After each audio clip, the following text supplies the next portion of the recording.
Dalam masyarakat saat ini, pesatnya perkembangan teknologi digital dan meluasnya penggunaan media sosial telah menyebabkan orang-orang terjebak dalam fantasi yang disebarkan secara online atau dalam video yang menggambarkan skenario yang tidak realistis. Kita seringkali terjebak dalam ekspektasi yang tidak realistis, yang menyebabkan kegembiraan dan kebahagiaan menjadi rapuh. Bahkan, hubungan terdekat bisa menjadi sumber kekhawatiran dan kekecewaan yang mendalam. Pada saat-saat seperti itu, Anda mungkin menemukan diri Anda di ambang peristiwa penting, seperti perpisahan yang menyakitkan di mana perasaan perlahan-lahan memudar, atau isolasi tak terduga yang berasal dari rekan kerja beracun yang mengganggu kehidupan pribadi Anda. Atau mungkin Anda menghadapi konflik dalam keluarga yang tidak bisa didamaikan, di mana perbedaan sudut pandang tetap ada. Pernahkah Anda bertanya-tanya apakah ada cara untuk menemukan kedamaian batin dalam situasi seperti ini? Jawabannya tidak terletak pada jarak fisik, melainkan pada filosofi pengendalian diri yang kuat, di mana konsep ketidakmelekatan bersinar seperti mercusuar di malam gelap, membimbing kita menuju ketenangan. Ketidakmelekatan bukanlah saran untuk menjadi dingin, melainkan sebuah perjalanan bermakna di mana kita menjalani setiap momen dengan penuh keindahan tanpa terikat oleh keadaan. Dalam video hari ini, kami mengundang Anda untuk menemukan kekuatan pelepasan melalui 7 langkah untuk memisahkan diri dari keadaan dan mengubahnya menjadi alat untuk mengatasi hambatan dalam hubungan kerja serta menghadapi tantangan hidup. Kami mendorong Anda untuk menonton keseluruhan video karena setiap orang memiliki keadaan yang berbeda dan mungkin langkah selanjutnya akan benar-benar sesuai dengan Anda. Jadi, jangan lewatkan apapun, dan di akhir video silakan beri komentar untuk memberitahu kami langkah mana yang paling sesuai dengan Anda. Sekarang, mari kita mulai. Langkah 1, merangkul ketenangan. Dalam hidup, ada kalanya kita perlu menjauh sementara dari seseorang atau situasi untuk mendapatkan kembali kejelasan perspektif. Yang paling penting, kita tidak boleh menggambarkan kehampaan atau jarak ini secara negatif. Bayangkan Anda berada di tengah pertunjukan musik yang meriah dengan musik yang menggelegar dan sorak-sorai antusias. Di tengah itu semua, usaha menangkap bisikan teman cukup menantang, bukan? Ini sering terjadi ketika kita terlalu dekat dengan seseorang atau sesuatu. Emosi kita, seperti suara bising pertunjukan musik, mengaburkan kejernihan dan menjauhkan kita dari fokus. Menjauh sama dengan melangkah keluar dari pertunjukan itu ke ruang yang tenang, di mana kita dapat berpikir dan merasakan lebih dalam. Seperti yang Seneca pernah katakan, ketika emosi mengaburkan pandangan kita, menjauh memungkinkan kita untuk mengamatinya secara lebih objektif, seperti menyaksikan awan melayang di langit dan memahami bahwa mereka hanyalah bagian kecil dari dunia yang luas ini. Keterpisahan ini bukan tentang bersikap dingin, melainkan tentang melihat situasi dengan objektivitas dan wawasan. Ini adalah kesempatan untuk melihat lebih jauh, untuk melihat keseluruhan papan catur, bukan hanya bidak di tangan kita. Untuk mencapai hal ini, tidak perlu villa pedesaan seperti kaum Stoa kuno. Cukup matikan ponsel Anda saat berjalan-jalan atau sekadar duduk diam di taman. Tujuannya adalah menemukan ruang yang tenang di mana pikiran Anda tidak terganggu oleh hiruk-pikuk kehidupan. Di saat-saat tenang inilah kita menemukan kekuatan untuk membuat keputusan yang tidak didorong oleh emosi langsung, tetapi oleh pemikiran yang masuk akal dan kebijaksanaan yang mendalam di dalam diri kita. Langkah mundur ini adalah langkah kuat Anda dalam menciptakan ruang untuk bernapas dan melihat melampaui kabut masa kini. Langkah 2. Rasionalitas menjaga jarak. Langkah kedua dari perjalanan ini adalah merenungkan rasionalitas dalam menjaga jarak. Pilihan ini bukanlah keputusan yang terburu-buru, melainkan sebuah proses mendalam yang mencerminkan refleksi diri dan kebajikan moral. Bayangkan hidup Anda sebagai perjalanan panjang. Dalam perjalanan ini, Anda menemui persimpangan jalan dan orang-orang di sekitar Anda seperti teman atau pemandu. Ada yang membantu Anda maju atau menemani Anda di jalan, sementara yang lain mungkin menyesatkan Anda, menjadi godaan dalam hidup, atau sekadar mewakili belokan yang salah. Seperti pemandu di jalan, Anda harus memutuskan sahabat mana yang dapat dipercaya untuk diikuti, bimbingan mana yang harus diperhatikan, dan godaan mana yang harus dihindari. Keputusan ini bukan sekadar penghindaran, melainkan tindakan yang disengaja untuk menjaga diri sendiri dan integritas moral. Contohlah Epictetus, seorang filsuf stoik yang bertransformasi dari perbudakan menjadi bijaksana.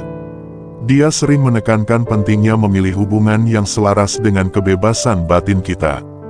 Kehidupannya memberi kita pelajaran berharga, tidak semua orang yang kita temui membawa terang.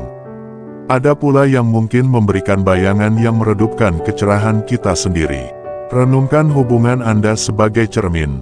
Apakah hubungan tersebut mencerminkan pertumbuhan, kegembiraan, dan pengertian, atau keraguan, ketidaknyamanan, dan kekecewaan?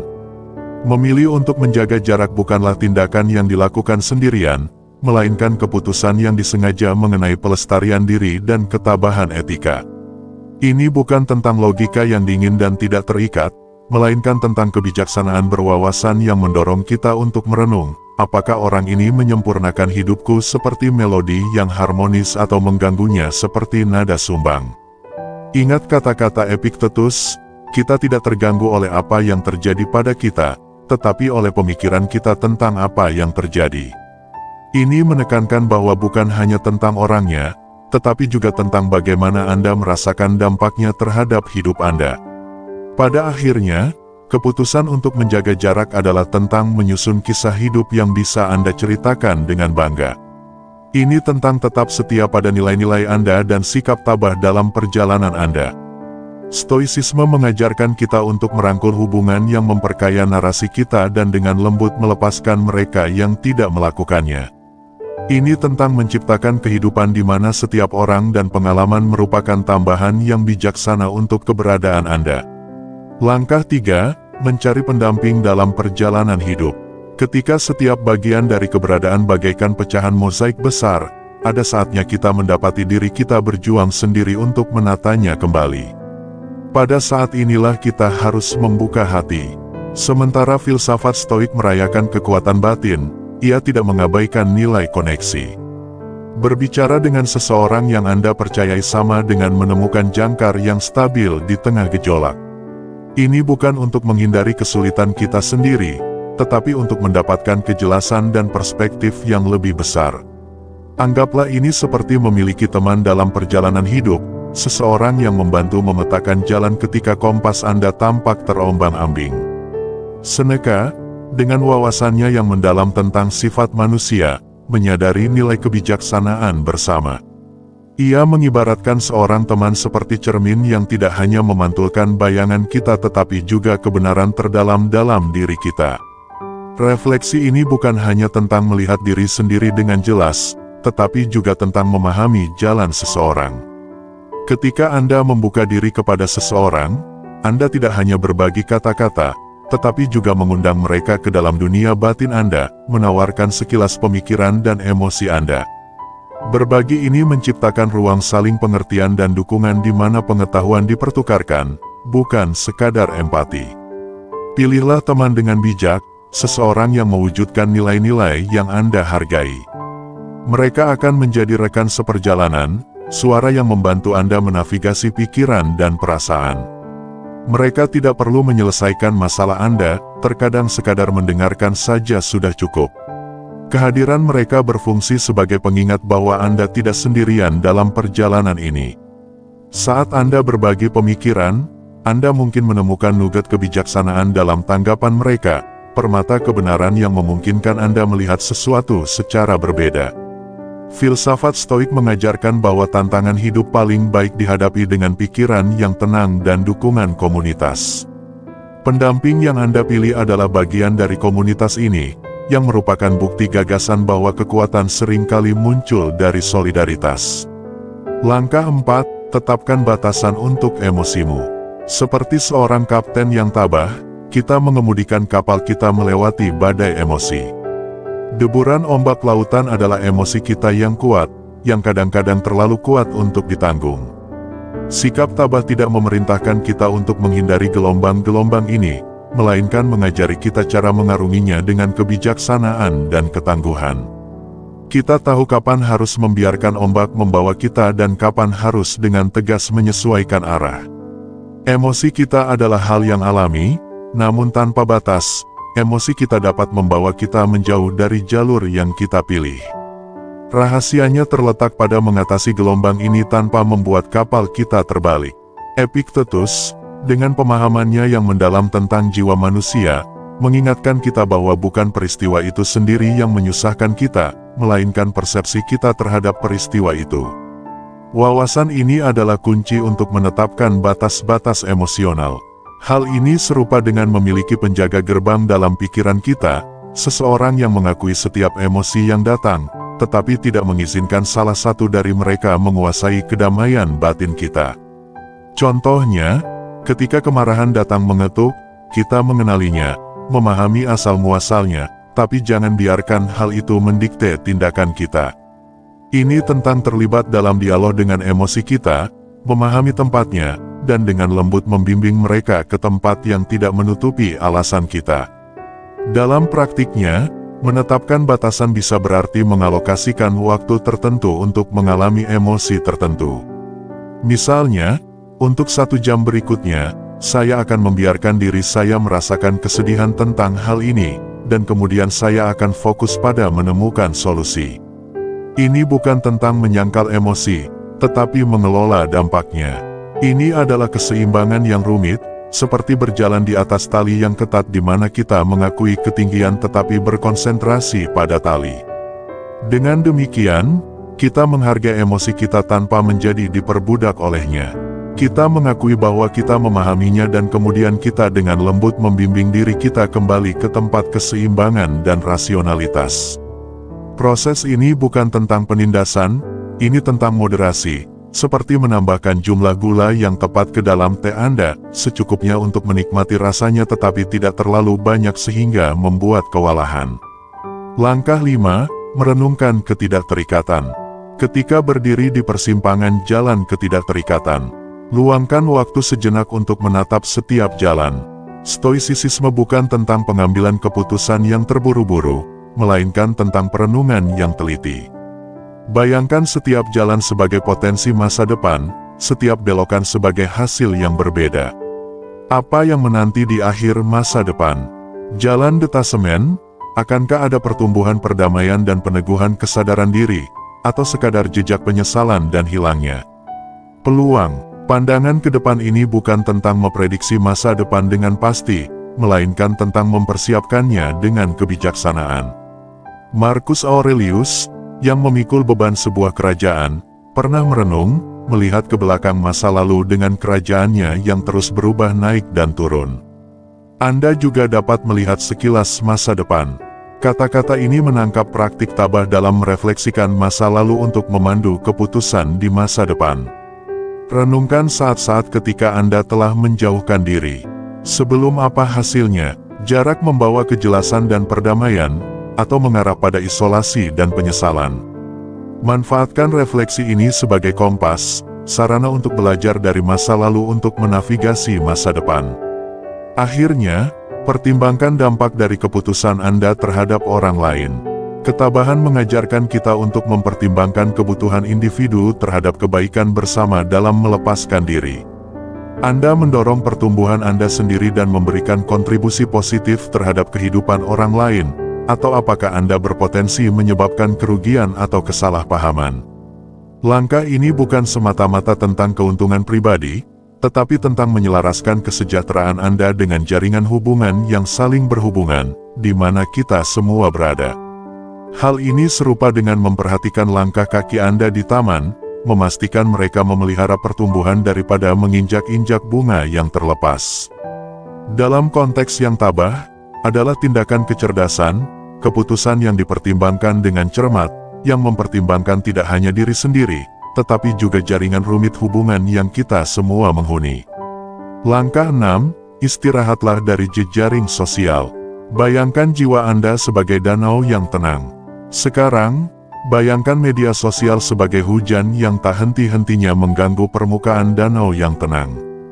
Hujan yang tak henti-hentinya dan tanpa batas ini adalah masuknya pembaruan pesan dan perbandingan terus-menerus yang melanggar batas kita, ketabahan, ketenangan tanpa batas, dan filosofi kuno sebelum era digital.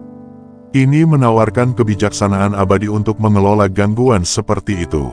Seneca merefleksikan singkatnya hidup kemungkinan akan menganggap media sosial sebagai salah satu gangguan yang tidak perlu dalam kehidupan modern.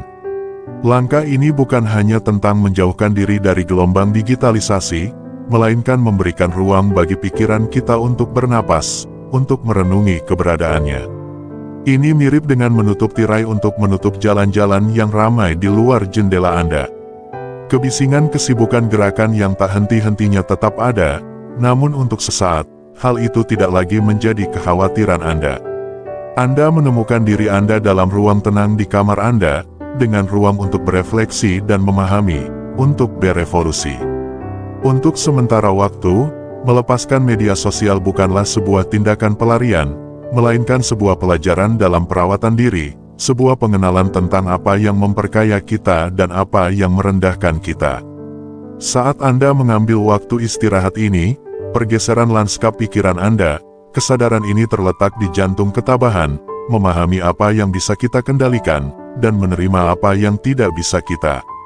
Ingat, sementara kita tidak bisa menghentikan hujan, kita bisa memilih untuk mencari perlindungan dan menikmati suara tetesan hujan tanpa basah kuyup. Melangkah menjauh dari media sosial di dunia saat ini mungkin terasa seperti turun dari kereta yang bergerak cepat. Ketenangannya yang tenteram, namun di dalam ketenangan itu terdapat kejelasan. Saat Anda memulai perjalanan istirahat ini, ingat kata-kata Seneca, dan manfaatkan waktu ini dengan bijaksana, membaca buku, berjalan-jalan, mencatat pemikiran dalam jurnal, terlibat dalam aktivitas yang menyehatkan jiwa. Inilah saatnya Anda berhubungan kembali dengan diri sendiri, untuk mengingat siapa diri Anda di tengah kesunyian yang jauh dari hiruk-pikuk dunia. Langkah 7, fokus pada kebutuhan dasarmu. Di fase terakhir perjalanan pelepasan ini, arahkan perhatianmu pada inti dirimu. Disinilah filosofi ketabahan benar-benar berperan, berkonsentrasi pada apa yang sangat penting bagi pertumbuhan batin dan ketenangan pikiranmu. Ini tak hanya tentang membuang yang tak perlu, kebisingan, atau kemewahan, tapi tentang memelihara jiwa. Ini juga melibatkan pengertian akan kebutuhan materi, namun lebih jauh, melibatkan pemeliharaan emosi, etika, dan perkembangan pribadi. Pikirkan hidupmu sebagai sebuah taman. Apa yang diperlukan agar matahari bersinar terang? Air. Begitu juga denganmu, memerlukan perawatan. Ini tak hanya berhubungan dengan kebutuhan materi, tapi juga emosional dan spiritual. Misalnya, kekayaan tidak selalu berasal dari banyak harta, namun dari sedikitnya keinginan. Terapkan ini pada emosimu. Kenali apa yang membuatmu merasa puas, stabil, dan tenteram. Pahami bahwa seringkali, kekurangan sudah cukup dalam dunia yang penuh dengan pilihan dan gangguan. Cari kepuasan dalam kesederhanaan dan kedalaman. Mungkin ini memerlukan waktu untuk merenungkan apa yang benar-benar membawa kebahagiaan dan kedamaian yang sejati. Ini bisa jadi momen ketenangan, percakapan bermakna dengan teman-teman, atau kesenangan dari hobi. Identifikasi kebutuhan-kebutuhan dasarmu dan utamakan mereka. Fokus yang sengaja ini membantu kamu melepaskan diri dari hal-hal yang tak perlu, dari orang-orang dan situasi yang tak sesuai dengan kebutuhan mendasarmu. Dengan mengarahkan hidupmu pada hal-hal ini, kamu membangun dasar yang kokoh dan memuaskan. Ini tak hanya satu kali tugas, tapi proses berkelanjutan. Teruslah kembali ke hal yang benar-benar penting saat menjalani hidup, meninjau kembali kebutuhanmu. Fokus ini berperan sebagai kompas yang memandu kamu melalui kerumitan hidup dengan kejelasan dan tujuan. Ini melambangkan sebuah gaya hidup dengan tujuan, bukan sekadar eksistensi. Dalam cara hidup ini, kamu menemukan inti dari ketabahan, sebuah filosofi hidup yang dijalani dengan pemahaman tujuan dan ketenangan spiritual. Saat kamu melangkah ke jalan pelepasan dari keterikatan dunia dan urusan manusia, kamu menemukan sumber inspirasi dan kebijaksanaan praktis dalam ketabahan. Ini memerintahkanmu tidak hanya untuk menarik diri sementara, tapi juga untuk merenungkan alasan di balik ketidakterikatan, untuk terlibat dalam dialog diri yang jujur, untuk menetapkan batasan bagi emosimu, dan untuk memenuhi kebutuhan mendasar. Dengan kebijaksanaannya yang kokoh, ketabahan mengajarkan bahwa ketidakterikatan bukan berarti menyendiri secara emosional, tapi mencapai kedamaian batin dan ketahanan di tengah kerumitan dan tantangan hidup. Kami ingin mendengar pemikiranmu tentang langkah mana yang paling berarti bagimu, atau langkah mana yang ingin kamu coba. Saya mengundangmu untuk menunjukkan apresiasimu dengan menekan tombol suka. Bergabunglah dengan komunitas kami dengan berlangganan konten yang lebih menginspirasi, dan terlibatlah dengan kami di bagian komentar untuk berbagi wawasanmu. Mari kita jaga percakapan ini terus berlanjut, membangun sebuah komunitas yang berdedikasi pada refleksi diri dan pertumbuhan pribadi. Terima kasih telah menjadi bagian dari perjalanan menuju pemahaman dan ketahanan yang lebih dalam. Sampai bertemu lagi, tetaplah hadir, tetaplah tangguh, dan terus menerapkan pola pikir ketabahan.